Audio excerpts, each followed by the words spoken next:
I'm gonna start with questions, Craig, just so you know that. So, but you can call on whoever you want to talk, or I can do that if you want me to. Either way. All right, Chip, you're first. Go ahead. Talk about that, the preseason trip, how much that helped the team, not only the players getting to know each other, but the coaches getting to know the players better, and vice versa. Yeah, we have so many different new players, and then obviously have all new assistant coaches. It was a really, really rewarding trip for us for a lot of different reasons. I know a lot of times when you take the trip, people won't concentrate a lot on the basketball part of it, but for us, it was really learning about each other, getting my coaches getting a chance to see me, and I'm taking feedback from those guys as we go through the games, and our guys learning each other. When you look at who we had, we got so many guys that transferred in, and the three guys that played the most last year was Young, Casey, and EB. Everybody else, even the ones who are returning, are new. So just having a chance to find out a little bit more about each other, understanding how we want to play.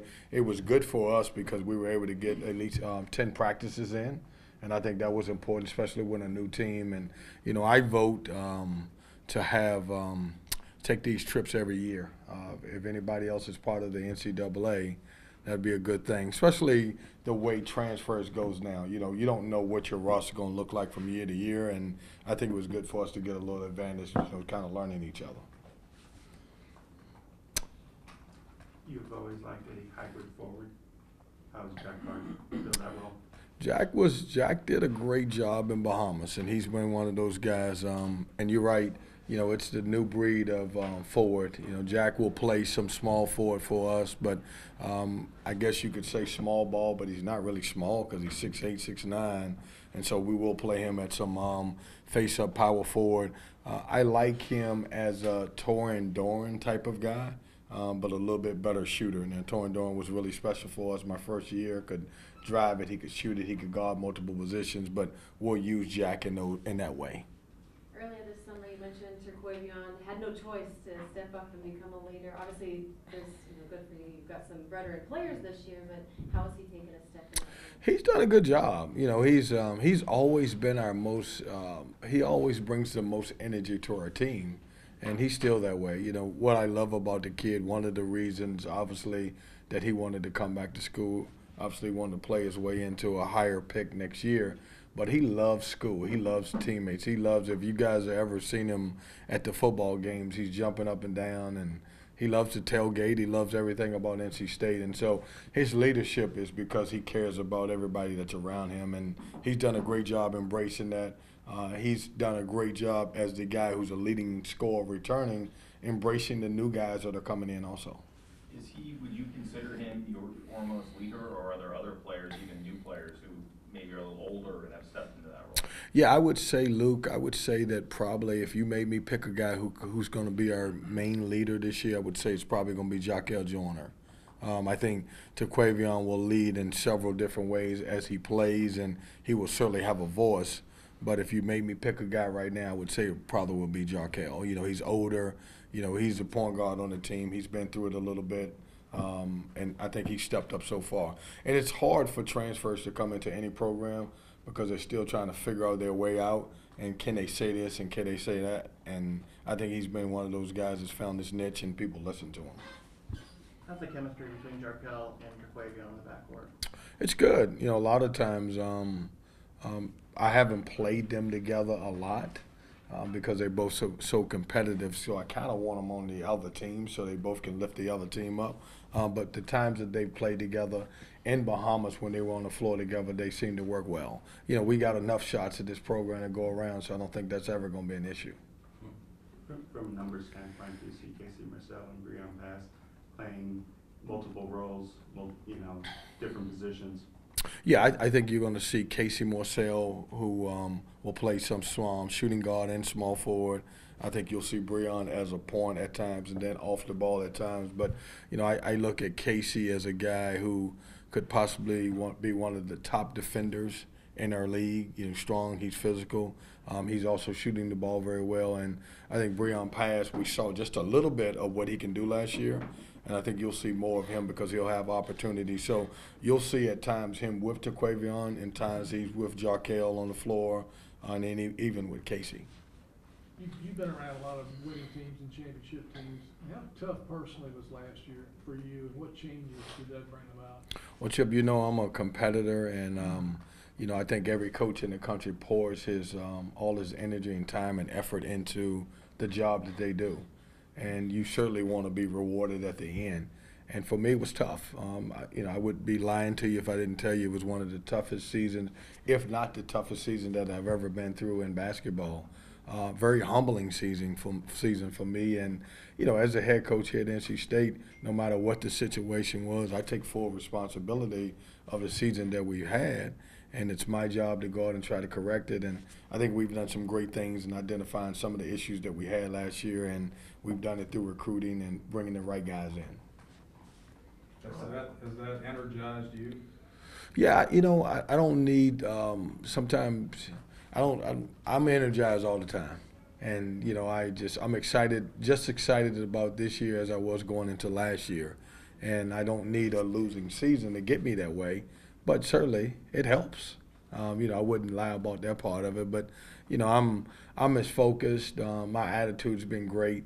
You know, I'm pushing. I've got great people around me that I listen to that are, you know, helping. And a lot of times when you go through a season like that, sometimes you want to turn your back and look at just you. And, you know, I try to surround myself with some folks, some players and coaches that certainly want to, you know, obviously get back on the right track. And I think that's important.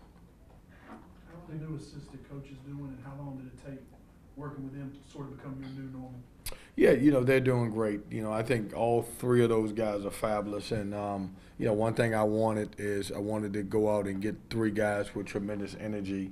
Also three guys that I felt that won't be here long. And I know people don't like to hear that, but, you know, in order to get a great staff, you know, you want guys who can be head coaches. And when you look at when I first started, we had A.W. Hamilton and Takeo Siddle, and both of those guys are really doing a good job as Division I head coaches. I love our staff. I love our chemistry. They're working well together. They're bringing tremendous ideas to the table. That's nothing against our old staff. I thought our old staff did some really good things also, the old assistant coaches, but it's good to have some different ideas as we go through this process. With the new staff, a roster overturned, but especially not having to enter a season where you have the NCAA and wondering where that's going on, does it feel like almost a fresh start, just a clean slate? Yeah, that's a great question. This is the first year that we're going into a year without having that over our head. And I know a lot of people, it's weird because a lot of people look at it that we didn't get hit with postseason play, and they just kind of figured it didn't matter to us or it didn't hurt our program. Man, but for 5 years, it's been a real tough struggle. I feel for those who are still going through it. We're blessed that we are moved past it. Other than the last thing we have is a scholarship reduction. But it's good not to have that. That bothered us, that hurt us through recruiting over the years, and a lot of it was negative recruiting. But now people don't have that, and we can certainly move on without that, you know, hanging over our head. That was a big cloud. What's the current health status on Greg Gant and Ernest Ross? So both are full-fledged going. Both are full-fledged practicing. Both are healthy right now, and you're sitting on some wood. So I want everybody to do this. Knock on wood. Knock on wood. But both guys are doing great. Both guys are. You know, I wouldn't say that they're in great shape right now. You know, but both guys have been in practice full time, and both are doing a good job for us. Whatever questions you had about your front court coming into this season, have they been answered up to this point? Yeah, you know, we went out and we got veteran guys. You know, you look at the stats, and man, DJ Burns' stats are so incredible. You know, for 20 minutes of play to average 15 points a game, and obviously to be the player of the year in the Big South. And then Dusan Mahorchik has been around for a long time, and he's done a great job at every stop, and he's a really good basketball player. And then let's not forget the experience that E.B. Dewana was able to get last year by playing and being thrown into the fire. Both him and Jalen Gibson were guys who I didn't think were going to be able to touch the floor until their junior year, and all of a sudden he had to play. And then you had Ernest, and then you had Greg. There was a lot of pieces that we just did not have. And so I like the fact that we have great competition. My teams have always done well when I have 10 or 11 guys or 12 guys and practice is so good and they're so competitive where the games become a little bit easier. You What's always more? talk about DJ Burns' minutes. What can you do to get him to X amount of minutes? What is your goal for him from a conditioning standpoint, from a not getting into foul trouble standpoint, to get him on the court as much as humanly possible? Well, I told him if he gets in great shape, he'll play 40 minutes a game. So he should be excited about that. No, he's working extremely hard. He is he may be, and I don't have the stats. He may have been the most efficient post player, or maybe even the player in college basketball last year. And he's working hard to get in great shape. And great shape is different for everybody. It comes down to what's great shape for him. And he certainly is effective. One of the things that I've learned over the last month or so is that he's a very underrated passer too, and he's a willing passer. He can score the ball, but he's willing to make the right play. What differences do you see with the big man working with a 6'8" Levi Watkins? I think it's good. I mean, Levi can get out there and mix it up a little bit. I'm not saying he's in Levi Watkins' shapes from back in the day, but he'll give him a good hard 2 minutes and get after it a little bit. And but these guys are different now. They're bigger, they're stronger, they're faster, and everything else. But I'm so excited to have Levi, on our staff. To get a former player who's been through it, who's won, and then also you look at Kareem's track record of being a head coach, and Joel, the same thing. Joel's come from great programs, and I think those guys are going to bring a lot to our program. The way things are now, which is more intense and and time consuming, recruiting high school kids like it used to be, or now recruiting the transfer portal? Everything, Chip. New guys. Everything, Chip. It's I know a lot of you guys you've covered me since I've been here, and I'm going into year 6. Whatever you covered the first, second, third, fourth, or fifth year, scratch it. It's different. It's when you talk about transfers and immediate eligibility, and you throw in NIL. Recruitment has completely changed from what it used to be, and so all of them become a challenge. It's a 365 7 days a week, and I'm recruiting, and I don't say that because I'm disappointed about it. You have to adjust to whatever the environment is at the time, and I'm certainly a guy who loves to recruit anyway, and so we've had to make adjustments to everything. Along those lines, how difficult was it to try to use every scholarship this offseason? You mean this past year? Yeah. To get to the 12 we have? How difficult was it? Yeah. Yeah, not difficult. I wanted 12. I needed 14. I wanted 15 to 16. But like I said, JC, one of the things that, and people don't understand over the last couple of years is that when you're down a scholarship and everybody said, man, it's just a scholarship, doesn't mean anything. That's not right. You're down a scholarship and then you get a couple guys injured. We went through this thing called COVID, and some guys were out for a little bit. And so all of a sudden when you got 12, then you may be down to 8 or 9 scholarship guys, and it's hard to practice. It's hard to compete.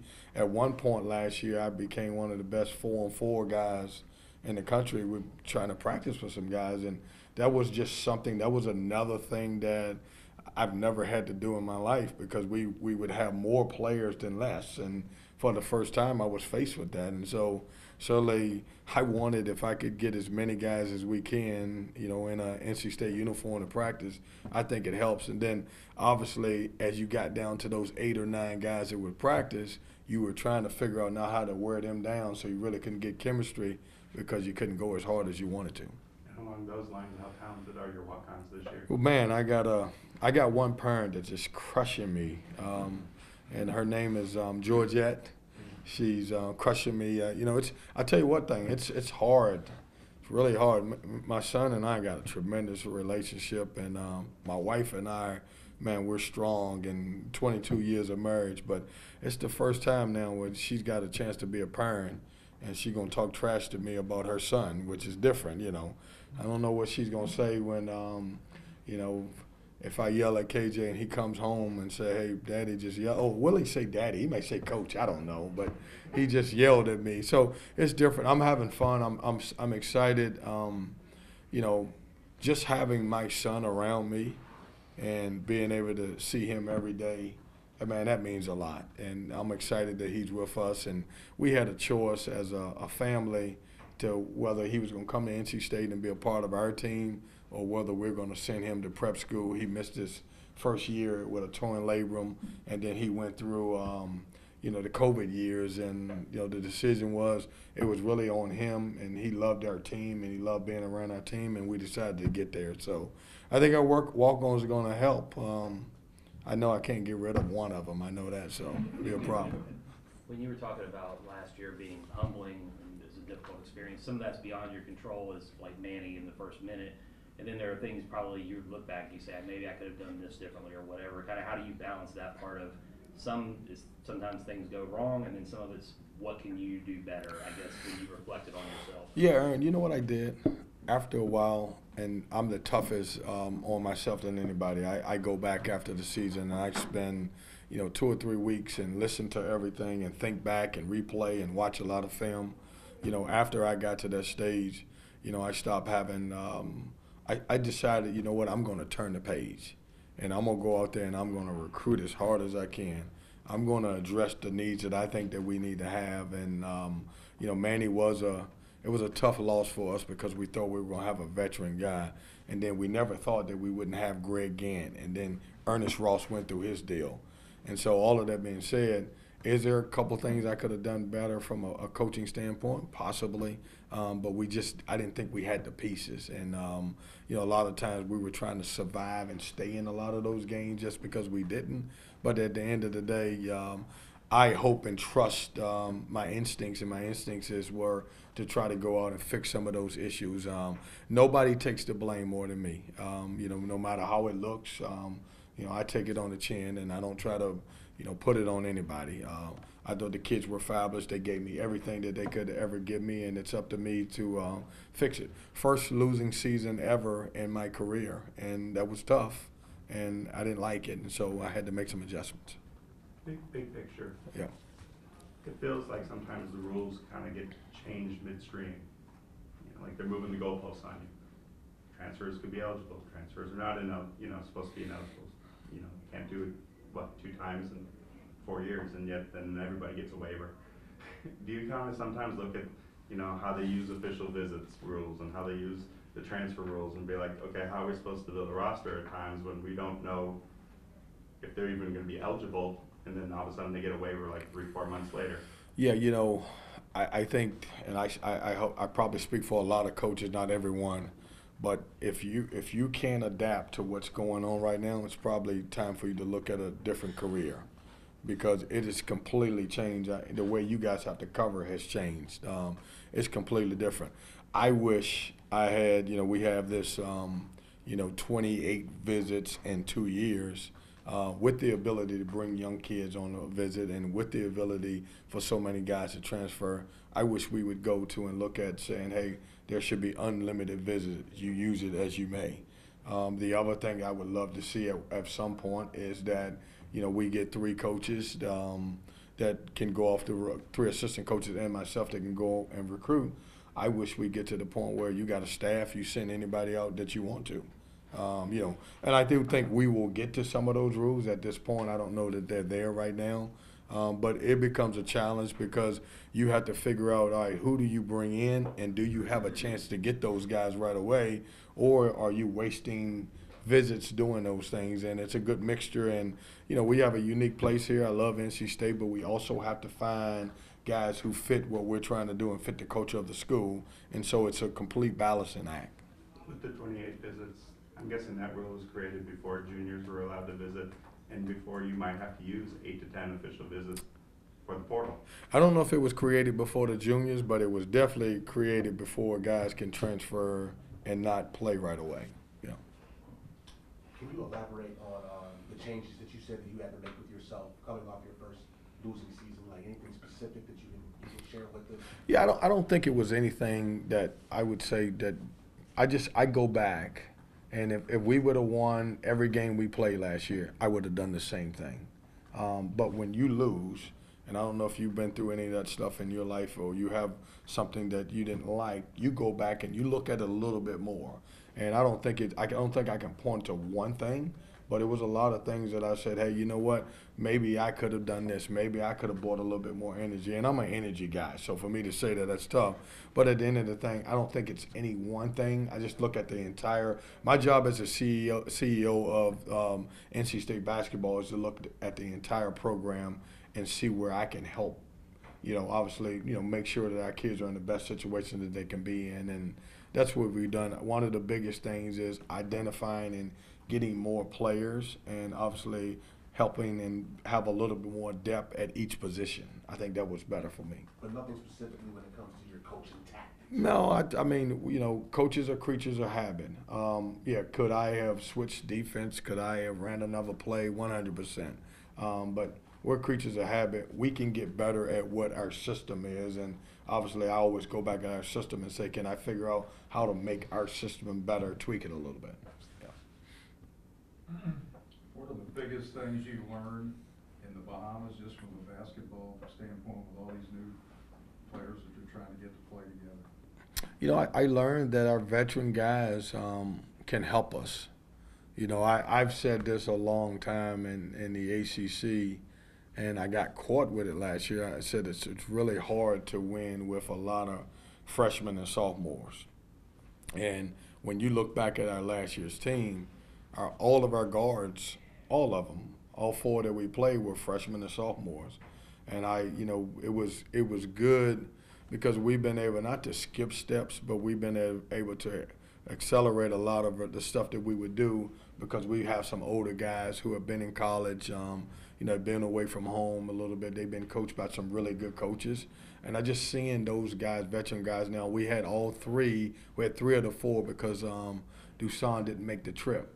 But just seeing those guys and adding those guys and, being able to see where they can bring value. And, last year we really struggled because of our young post, and it was so much pressure on Taquavion Smith and so much pressure on Darion Sebron to be able to score from outside because we didn't have, couldn't get easy baskets because our bigs were so young and inexperienced. But now when you go to practice, you can throw the ball in and those guys can make plays. They can make plays for themselves or they can find other guys. So that gives us an added dimension that we didn't have. So to go back to the original question, just to have the veterans mix in with the young guys, just see our guys having fun, and I think that was the biggest thing for me. How has it been shaking off the rust with LJ Thomas? Say that again? How have you kind of helped shake off the rust with LJ Thomas? Well, I think LJ's going to be fine. Even though he didn't play last year, he was one of those guys that worked out all the time. And he's like every freshman. He's a sponge. He's picking up on stuff. He's getting better in a lot of areas. He's another guy that I like that can play multiple positions. So we'll see him play some 1 and 2 this year. I'm just going to ask you about the defensive part. Obviously, when Manny went out, you lost some time. What's your outlook as far as this team being able to defend better than the group last year? Well, it was different. We had the leading shot block in the country that we thought was coming back, and so our philosophies and how we try to guard the ball was a little bit different because in the past we could really pressure, and even when we flush guards to the hole, Manny was back there to clean it up. So I think, so you guys know, I think I'm going to play 100% zone this year. I've been looking at a lot of tape of Syracuse, and if you're going to play a zone, I think it's going to be, Coach Boeheim's got a tremendous zone, so I think I'm going to play a lot of zone this year. Write that down. You don't believe me, but write that down. They play a pretty good zone. They do play a pretty good zone, and I'm not saying that our zone is going to be as good as theirs, but we're going to. You've always been good at kind of projecting the ACC. Yes. What are your thoughts on the ACC this year? I'm not good at it this year because it's so many different, different. Do you need rosters? I do need rosters. Like when I go to ACC Media Day, I'm hoping they bring 2 guys that I know, so each team, so I can introduce them. So, and because you don't know, you don't know, and that's, and I'm not saying it's just not the ACC. It's everywhere, and that's the way, that's the norm. A lot of people will get mad when you say it's going to be hard to get guys who start at a school as a freshman and actually graduate. It's even harder when you're at the Power 5 level because they're either going to be going to be a pro or they're going to even transfer if they don't play a lot. So it's tough. Just to get a 4-year guy now, it's really tough. And I may have had my last 4-year guy with Jericho. That may be my last 4-year guy. I don't know that. I hope that's not the case, but there is a big possibility that will be the case. Can NIL change that? Say that again? Get NIL changed? I think so. I mean, I think everybody's situation is different. Darion Sebron's situation is different than Taquavion, and that's a lot comes down to whether a kid really loves academics and wants to be in school. We never know what their family situation is or what pressure they have from back home, and so I think it's different. It would be unfair to say because one guy may look at it one different than the other guy. We good? Andy, listen, he was red. Is that red or is that maroon? I'm just trying to figure out. Okay, I respect that. Thank you guys. Listen, I appreciate all you guys, and we're excited. Nobody asked me this, but I am excited about practice on Monday. We talk about practice. Yeah. I am very excited about practice on Monday, and thank y'all for all you do, and I don't take it for granted. And listen, this is why I wanted this to be in person. We hadn't been like this in a while, so hope everything works all good. So practice is open on Monday? Practice is not open on Monday. Practice may be open to one segment of guys on Monday, and that may be the NBA scouts, but not you guys right now. All right.